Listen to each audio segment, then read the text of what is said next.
Assalamualaikum warahmatullahi wabarakatuh. Kami dari kelompok 6, kelompok Musafir akan menjelaskan tentang hukum benda. Pertama, saya akan menjelaskan pengertian hukum benda. Definisi hukum benda adalah bagian dari hukum perdata yang mengatur hubungan antar subjek hukum atau orang dengan objek hukum atau benda. Ia juga dikenal sebagai hukum kebendaan. Benda adalah segala sesuatu yang memiliki nilai ekonomis dan dapat dimiliki oleh manusia. Dalam Kitab Undang-Undang Hukum Perdata, istilah zaat digunakan untuk merujuk pada benda. Kemudian fungsi hukum benda.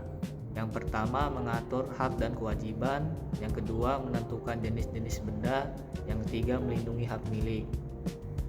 Kemudian hak kebendaan. Definisi hak bendaan adalah hak yang memiliki kekuasaan langsung kepada seseorang atas suatu benda. Hak ini bersifat absolut dan dipertahankan terhadap siapapun. Hak ini memikat langsung pada benda, bersifat mutlak dan tetap berlaku meskipun benda tersebut berpindah tangan. Ciri khasnya, yang pertama melekat langsung pada benda, yang kedua bersifat mutlak, yang ketiga tetap berlaku meskipun benda berpindah tangan.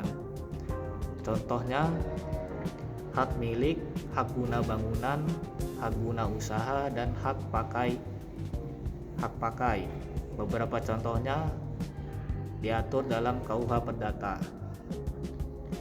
Hak kebendaan sangat penting karena memberikan kepastian hukum dan perlindungan bagi pemilik benda. Dengan adanya hak kebendaan, pemilik benda dapat dengan aman menikmati benda miliknya tanpa gangguan dari pihak manapun. Kemudian ada pembagian benda menurut KUH Perdata. Pertama, benda berwujud. Benda yang bisa dilihat dan disentuh seperti mobil, motor, dan rumah. Kemudian ada benda tak berwujud. Benda yang tidak bisa disentuh tetapi bisa dinilai dengan uang, seperti hak cipta. Kemudian benda bergerak. Benda yang bisa dipindahkan baik karena sifatnya, contohnya kursi dan buku. Kemudian ada benda tak bergerak, tanah, bangunan, serta hak atas tanah dan bangunan. Klasifikasi ini penting karena menentukan bagaimana benda tersebut diperlakukan dalam transaksi hukum, seperti jual beli, sewa menyewa, dan pewarisan. Misalnya, peralihan hak atas benda tak bergerak harus dilakukan melalui akta notaris dan didaftarkan ke kantor pertanahan. Sementara peralihan hak atas benda bergerak bisa dilakukan secara sederhana dengan penyerahan fisik. Selanjutnya, hak kebendaan pokok dan turunan.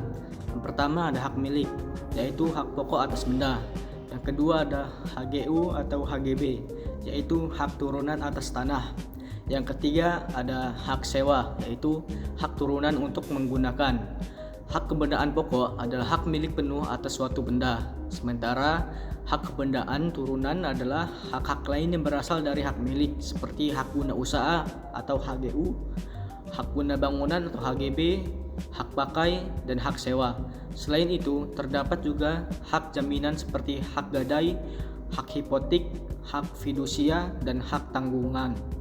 Selanjutnya yaitu ciri-ciri hak kebendaan yang dibagi dalam 3. Yang pertama, kekuasaan langsung, yaitu memberi kekuasaan langsung atas benda. Yang kedua ada mutlak, berlaku mutlak, erga omnes, dan bisa dipertahankan terhadap siapapun. Yang ketiga, mengikuti benda, tetap mengikuti bendanya kemanapun berpindah. Hak kebendaan memiliki ciri-ciri yang khas, yaitu memberikan kekuasaan langsung atas benda, berlaku mutlak atau erga omnes, bisa dipertahankan terhadap siapapun, tetap mengikuti bendanya kemanapun berpindah, sejenisnya terbatas atau numerus clausus, serta bisa dialihkan atau diwariskan. Yang selanjutnya ada asas-asas dalam hukum benda. Yang pertama ada asas publisitas, yaitu hak atas benda yang harus diumumkan secara terbuka. Yang kedua ada spesialitas, yaitu hak hanya berlaku untuk benda tertentu yang jelas. Yang ketiga ada prioritas, yaitu siapa yang lebih dulu memilih hak, itu yang lebih diutamakan. Asas-asas dalam hukum benda meliputi asas publisitas, spesialitas, droit de suite atau hak mengikuti, prioritas, nemo plus juris atau orang tidak bisa memberikan hak lebih dari yang dia miliki, hak mendahului atau rechts van voorrang, individualitas dan totalitas.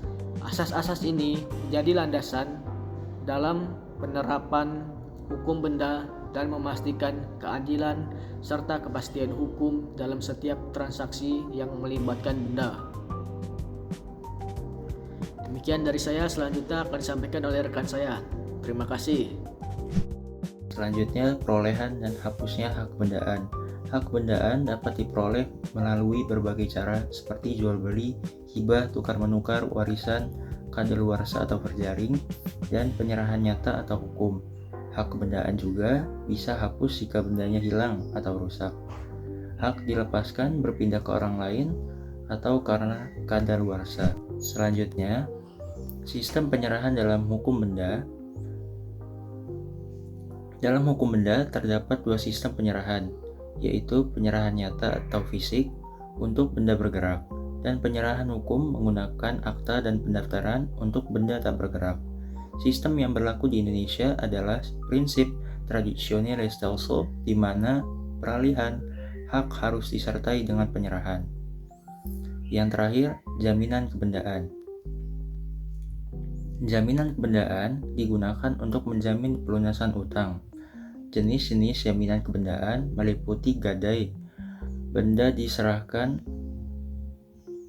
ke kreditur, fidusia, benda tetap di kreditur, hipotek untuk benda tak bergerak tertentu seperti kapal besar yang digunakan untuk usaha, dan hak tanggungan untuk tanah dan bangunan. Jaminan kebendaan memberikan kepastian hukum bagi kreditur jika debitur gagal memenuhi kewajibannya. Sekian dari kami. Jika ada salah kata, kami mohon maaf.